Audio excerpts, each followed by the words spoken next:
Welcome to the Business Buyer Diaries. My name is Nathan Platter. I'm a full-time employee, and I bought a business.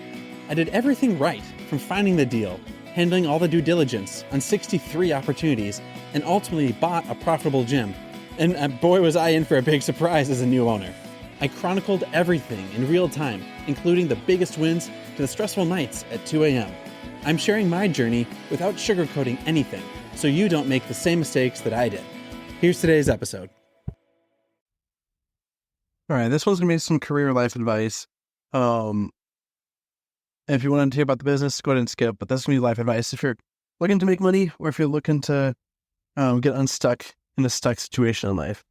So something I'm noticing a lot on LinkedIn, at least right now in November, December of 2023, a lot of folks are stuck, specifically like recruiters and folks that are very good at filling a need when the market is needing employees or needing more headcount.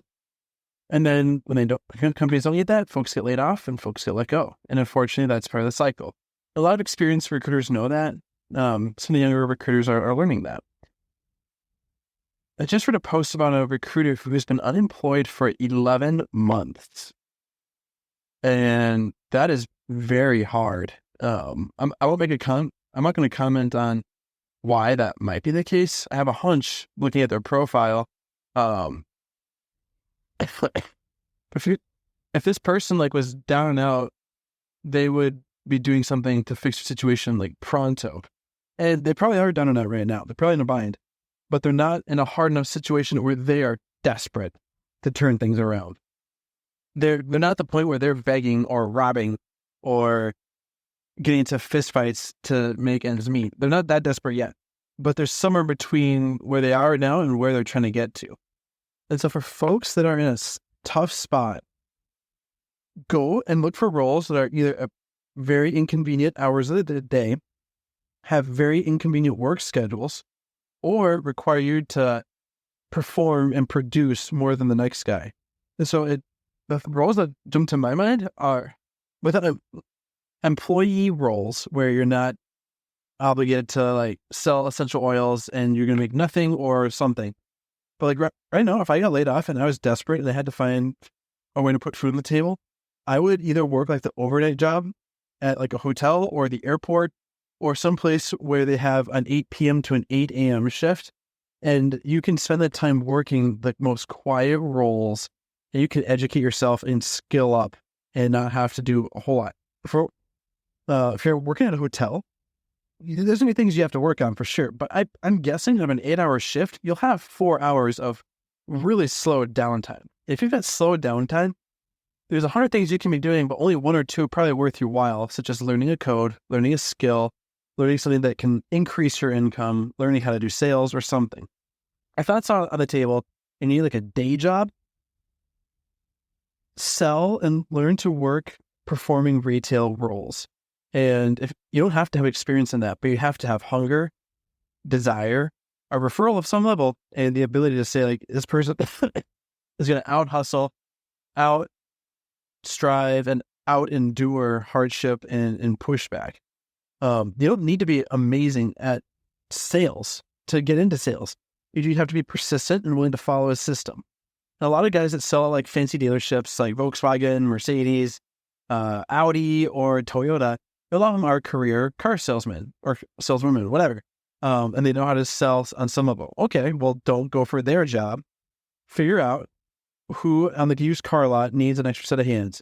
If are you willing to take a phone list of 1,000 numbers, dial them through, schedule appointments to come back into the dealership, come check out inventory, come get your car service, get it detailed, get an offer on it, generate some traction and some activity into a dealership so that the team can start doing something. Dealerships have a business office. I almost took a job in a dealership business office, and my job was to schedule booked meetings for the dealership. And it was $25 for every meeting that I would set, $25 for every person that actually showed up. And you get your base pay of $15, $20 an hour, but then your bonus is contingent on your performance.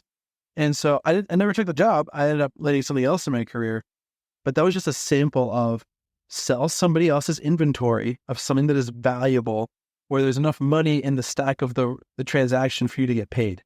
Don't go sell bubblegum door to door. There's no money in 25-cent candy for you to make a living on it. Unless you're selling like hundreds of pounds of bubblegum, maybe. But you need to get involved in a role where people are slow, they don't have energy, people like to smoke a lot because they're stressed, and so they're taking this job because it's not really what they want to do. Something in car sales, insurance sales, remodeling sales, lawn sales, roofing sales.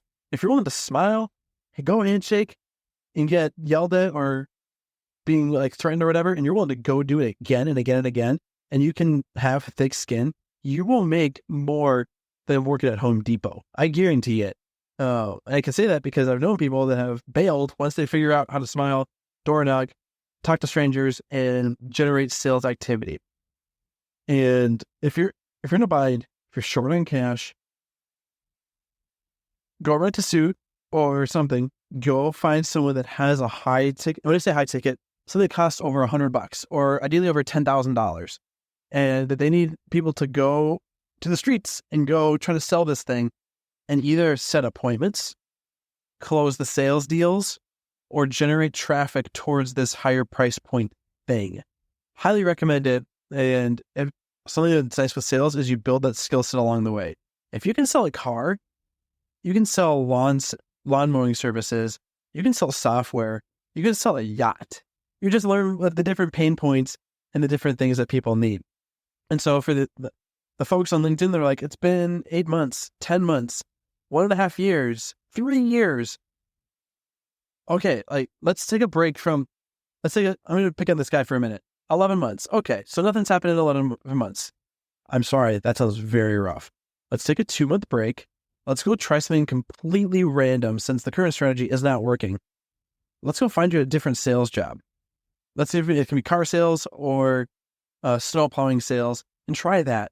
Right now, applying for jobs, you're making zero money doing what you're used to doing. So even if you make $300 selling other people's cars, that's a better use of your time. Unless something crazy changes, that's a way better use of your time.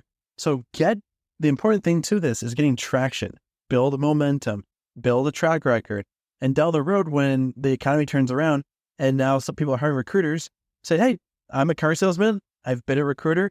I love recruiting because of these 3 things. Here's what I've learned in car sales. These 3 things, I've developed sales training. I've gone through different things. I know how to work rough hours. I miss the recruiting life, and you work your way back to what you want to be doing. And so if you're feeling stuck in life, find a way to build momentum outside of just beating the door over and over. Because a couple of years ago when I wanted to buy a gym and didn't have the money, I had to stay in something I didn't want to be doing. And now we've built up momentum that's carrying over into gym ownership. And that's the takeaway for the year. Let's rock and roll. This has been another episode of the Business Buyer Diaries. Subscribe so you don't miss the next episode. I hope you're realizing that business ownership is no cakewalk. Check the podcast notes for a link to the DIY due diligence program, the complete list of show sponsors, and for media inquiries. Music written and composed by Wes Schrock. I'm your host, Nathan Platter. Join me again on the next one.